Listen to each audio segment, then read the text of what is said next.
Hello gardeners, thank you for stopping by. I enjoy sharing my knowledge and experience with all of you. Enjoy the video. Thank you.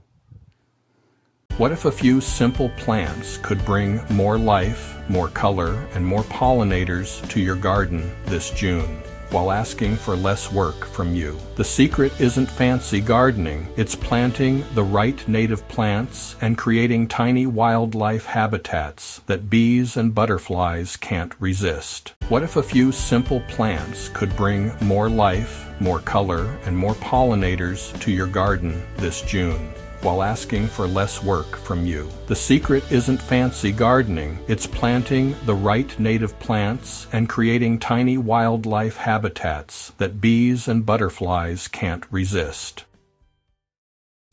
June is when many pollinators are working overtime. Bees are collecting nectar, butterflies are laying eggs, and gardens are bursting into growth. This is the perfect time to add heat-tolerant native plants because they're already adapted to your local weather.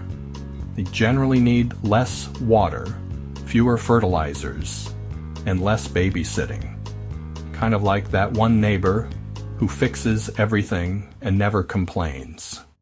Look for heat-loving native favorites that bloom through summer. Plant native coneflowers for long-lasting color and bee activity. Add black-eyed Susans for bright blooms that handle summer heat well. Milkweed is a must-have if you want to support monarch butterflies. Bee balm attracts pollinators by the dozens and adds vibrant color. Native asters and goldenrods can extend nectar sources later into the season. Plant in groups instead of singles. Large patches are easier for pollinators to spot, like giant flashing signs that say, "Free lunch this way." Pollinators need more than flowers. Add a shallow water source with a few stones for safe landing spots. Leave a small patch of bare soil for native ground nesting bees. Keep a few sticks, logs, or leaf piles in quiet corners of the garden. These simple features create mini habitats that help pollinators rest, nest, and survive. Think of it as building a tiny neighborhood where everyone flies instead of drives.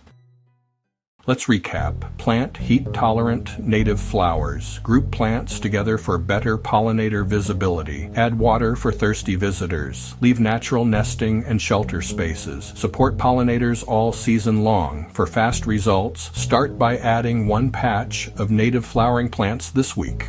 Bonus tip: blooming plants of different heights create even more pollinator activity. Give your garden a helping hand and your pollinators a place to call home. If this was helpful, give it a thumbs up, subscribe, and turn on notifications so you don't miss future sustainable gardening tips. And watch the next garden video on your screen right now. It's waiting for you. See you soon, and happy gardening.